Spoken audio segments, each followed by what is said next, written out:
अस्सलाम वालेकुम बच्चों, उम्मीद है आप सब खैरियत से होंगे।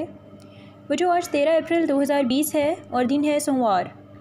सबक जो हम शुरू करने वाले हैं वो है जुमा व ईदैन का तारुफ़ और मौशरती अहमियत। इस सबक को पढ़ने का मकसद क्या है कि आप लोग जुमा और ईदैन का तारुफ़ जान सकेंगे। मतलब जुमा क्या होता है, ईदैन क्या होता है, और जुमा और ईदैन की मौशरती अहमियत के बारे में जान सकेंगे। तो सबक अपना शुरू करते हैं हम। जुमा का मानी है जमा होना। जुमा का दिन, इसको अंडरलाइन कर लें कि जुमा का मानी क्या है, जमा होना। जुमा का दिन मुसलमानों के लिए एक त्यौहार की हैसियत रखता है। मतलब एक त्यौहार, एक ख़ास दिन की हैसियत रखता है। जुमा का दिन तमाम दिनों से अफजल है। इस दिन को सैयदुल अय्याम भी कहा जाता है। मतलब अय्याम का मतलब दिनों और सैयद मतलब सरदार, मतलब सारे दिनों का सरदार जुमा को हम कहते हैं। इसको अंडरलाइन कर लें कि जुमा को सैयदुल अय्याम भी कहा जाता है, जिसका मतलब है दिनों का सरदार। नबी करीम सल्लल्लाहु अलैहि वसल्लम ने इरशाद फरमाया, सबसे बेहतरीन दिन जिस पर सूरज तलू होता है जुमा का दिन है। इस दिन हज़रत आदम अलैहिस्सलाम को पैदा किया गया, इसी दिन वो जन्नत में दाखिल किए गए और इसी दिन उन्हें दुनिया में भेजा गया। मतलब आप इसकी अहमियत अल्लाह ताला के नबी की इस हदीस से लगा सकते हैं कि जुमे का दिन कितना अफजल है, कि अल्लाह ताला के नबी ने फरमाया है कि सबसे बेहतरीन दिन जो है वो दिन है जब सूरज तलू होता है, वो जुमा का दिन है। और इसकी बाकी फजीलत क्या है कि इसी दिन हज़रत आदम अलैहिस्सलाम को पैदा किया गया, इसी दिन वो जन्नत में दाखिल किए गए और इसी दिन उन्हें दुनिया में भेजा गया। तो नमाज जुमा से क्या मुराद है हम देखते हैं। जुमा के दिन ज़ोहर के वक्त जमात के साथ जो नमाज़ अदा की जाती है उसे नमाज जुमा कहते हैं। बच्चों, इसको अंडरलाइन कर लें। जुमा के दिन ज़ोहर के वक्त जमात के साथ जो नमाज़ अदा की जाती है उसे नमाज जुमा कहते हैं। ये नमाज़ हफ्ते में एक मरतबा जुमे के दिन पढ़ी जाती है। ये नमाज़ अकेले नहीं पढ़ी जाती। नमाज जुमा के लिए 2 अज़ानें दी जाती हैं। पहली अज़ान सुनते ही लोग मस्जिद में जमा होना शुरू हो जाते हैं।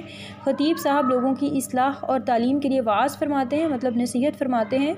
दूसरी अज़ान के बाद ख़तीब साहब अरबी ज़बान में मसनून खुतबा देते हैं और जुमा की 2 रकात नमाज़ पढ़ाते हैं। ये सारा तरीका बताया गया है कि जुमा की नमाज़ कैसे पढ़ी जाती है। कि क्या होता है कि ये नमाज़ जो है वो बाजमात अदा की जाती है मस्जिद में। ठीक है, मस्जिद में इमाम के पीछे सब लोग सफ़ें बनाकर इस नमाज़ को अदा करते हैं।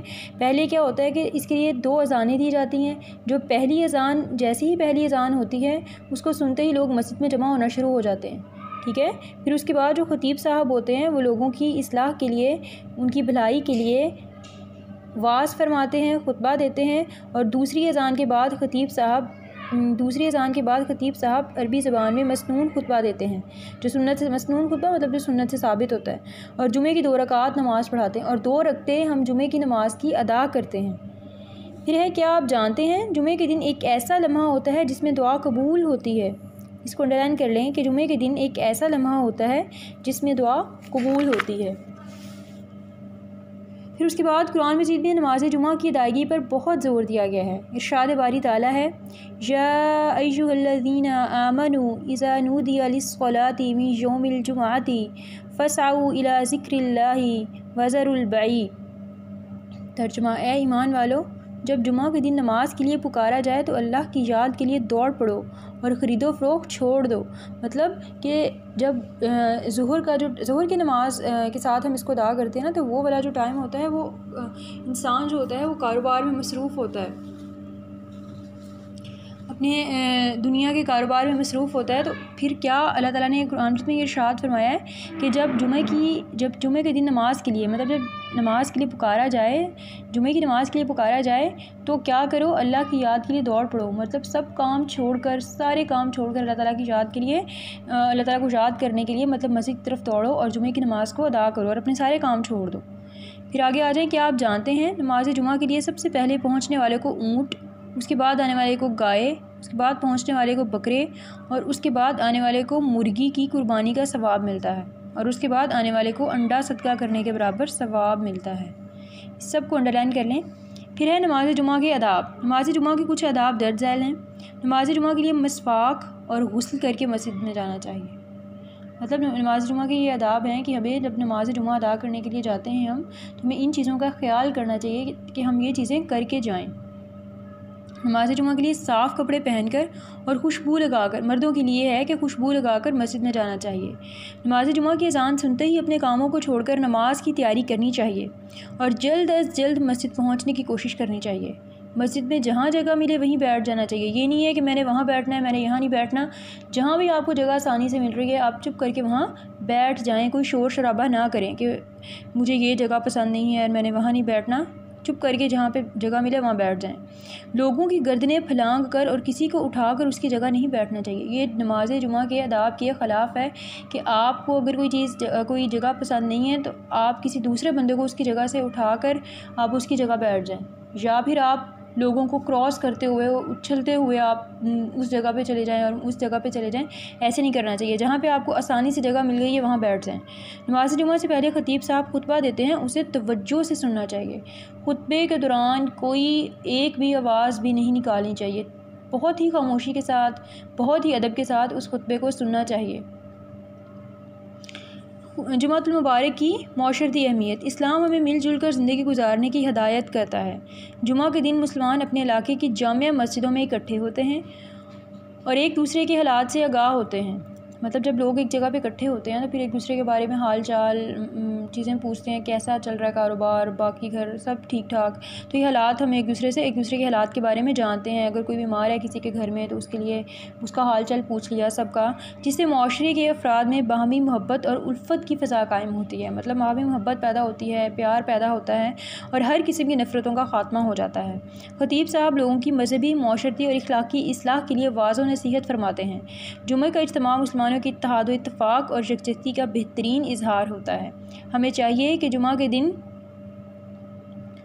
दिन की रूहानी और माशरती बरक़ात से फ़ायदा उठाने के लिए इस दिन को उसी तरह गुजारें जिस तरह हमारे प्यारे नबी हुज़ूर अकरम सल्लल्लाहु अलैहि वसल्लम गुजारा करते थे।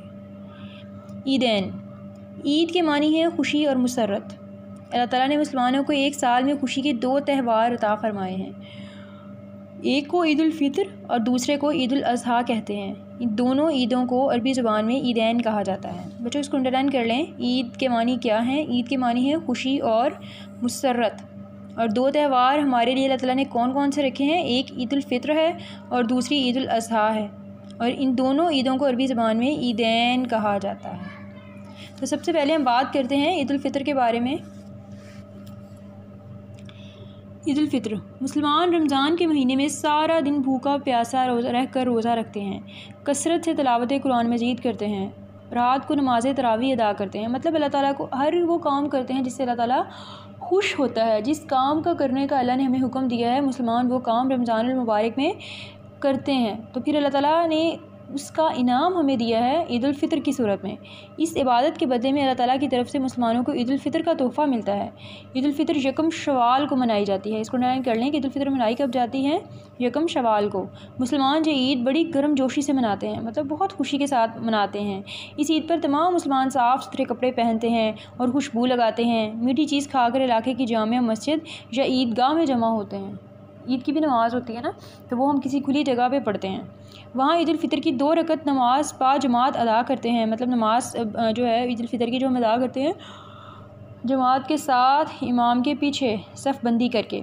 ईद की नमाज़ अदा करने के बाद सब मुसलमान आपस में एक दूसरे से गले मिलकर ईद की मुबारकबाद देते हैं। मतलब जैसे ही हम ईद की नमाज़ पढ़ लेते हैं तो सब मुसलमान जो हैं वो एक दूसरे को मुबारकबाद देते हैं, एक दूसरे के गले मिलते हैं, उनको ईद की मुबारकबाद देते हैं, हाल चाल पूछते हैं एक दूसरे का बहुत ही खुशी के साथ। ईद की नमाज़ अदा करने से पहले हर मालदार मुसलमान फ़ितराना अदा करता है।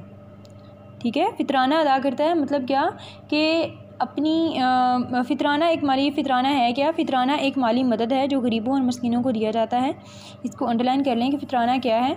एक माली मदद है जो गरीबों और मस्कीनों को दिया जाता है ताकि वो भी ईद की खुशी में बाकी मुसलमानों के साथ शामिल हो सकें। मतलब एक माली मदद है, उनको पैसे वगैरह दिए जाते हैं कि जो लोग ईद की खुशियाँ, जिन्होंने अपने नए कपड़े नहीं बनाए या जो ईद वाले दिन भी अच्छा खाना नहीं खा सकेंगे, उनको हम फिर क्या करते हैं कि पैसे देते हैं ताकि वो भी ईद के दिन जो है अच्छे कपड़े पहन सकें, अच्छा खाना खा सकें, ईद की खुशियाँ जो हैं वो बाकी सब मुसलमानों के साथ मिलकर मना सकें, ताकि वो ईद वाले दिन भी गमगीन और परेशान ना हो कि हमारे पास आज भी खाने के लिए कुछ अच्छा नहीं है।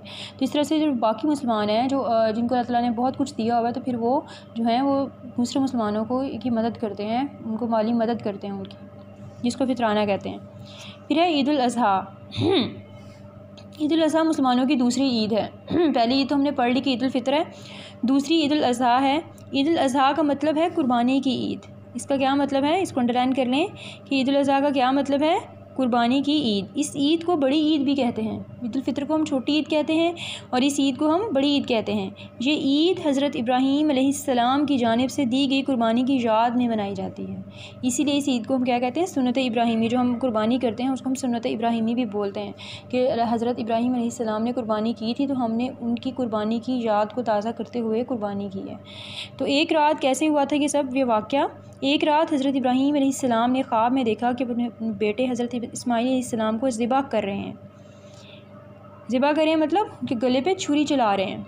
आप अलैहिस्सलाम ने इस ख्वाब का ज़िक्र अपने प्यारे बेटे हज़रत इस्माईल अलैहिस्सलाम से किया। उन्होंने अर्ज़ किया, है अब्बा जान, आपको अल्लाह ताला ने जिस काम का हुक्म दिया है आप उसको पूरा कीजिए। मतलब बेटे का हौसला देखें कि उन्होंने कहा कि उन्होंने ख्वाब में देखा है कि हज़रत इब्राहीम अपने बेटे से कह रहे हैं कि मैंने ख्वाब में देखा कि मैं आपके गले पे छुरी चला रहा हूँ। तो हज़रत इस्माईल जो है वो बिल्कुल डरे नहीं हैं, बिल्कुल नहीं घबराए। उन्होंने कहा कि अल्लाह ताला ने ये ख्वाब, नबी का जो ख्वाब होता है वो हमेशा अल्लाह की तरफ से होता है। तो अल्लाह ताला ने आपको इस काम का हुक्म दिया है तो आपको ये करना ही होगा।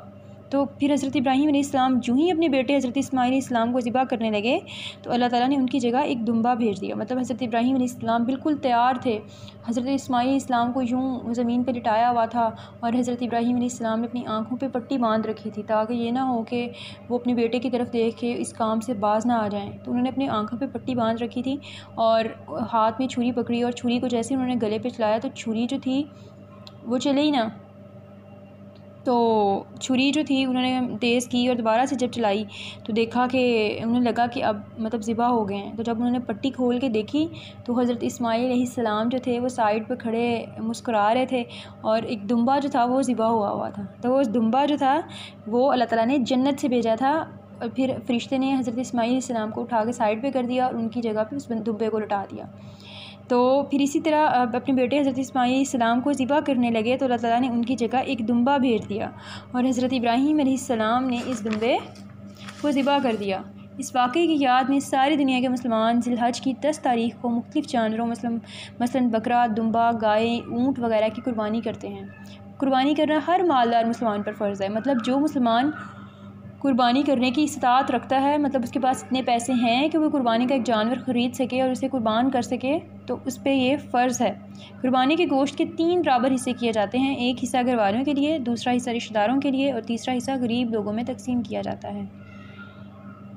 अब ईदैन के आदाब क्या हैं। ईदैन के कुछ आदाब दर्ज झैल हैं। ईदैन की नमाज़ों के लिए मसवाक और गुस्ल करके मस्जिद या ईदगाह जाना चाहिए। ईदगाह का मतलब ऐसी जगह जहाँ पे ईद पढ़ी जाती है और ईद हमेशा जो है वो खुली जगहों पे अदा की जाती है। ईदैन की नमाज़ के लिए मसवाक और गुस्ल करके मस्जिद या ईदगाह जाना चाहिए। ईदैन की नमाज़ों के लिए साफ़ और नए कपड़े पहन कर और खुशबू लगा कर मस्जिद या ईदगाह में जाना चाहिए। मतलब ये नहीं है कि आपको बिल्कुल साफ़ और नए जो है कपड़े पहन कर जाना चाहिए। ये ज़रूरी नहीं है कि आप नए कपड़े ही पहने, साफ़ सुथरे कपड़े हो सकते हैं। ईदैन की नमाज़ों के लिए जाने और वापस आने के लिए मुख्तलिफ़ रास्ते इख्तियार करने चाहिए। मतलब आप जिस रास्ते से ईद की नमाज़ अदा करने के लिए गए हैं आपको उसी रास्ते से वापस नहीं आना। जिस रास्ते से आप गए हैं आप फिर जब वापस आएंगे तो आपको कोई और रास्ता इख्तियार करके घर आना होगा वापस। ईदैन की नमाज़ों के लिए जाते और आते हुए ये तकबीरें पढ़नी चाहिए। अल्लाहु अकबर, अल्लाहु अकबर, ला इलाहा इल्लल्लाहु वल्लाहु अकबर, अल्लाहु अकबर वलिल्लाहिल हम्द। तर्जुमा, अल्लाह सबसे बड़ा है, अल्लाह सबसे बड़ा है, अल्लाह के सिवा कोई माबूद नहीं और अल्लाह सबसे बड़ा है, अल्लाह सबसे बड़ा है और तमाम तारीफ़ें अल्लाह ही के लिए हैं। नमाज के बाद ख़तीब साहब खुतबा देते हैं जिसे तवज्जो और ख़ामोशी से सुनना चाहिए।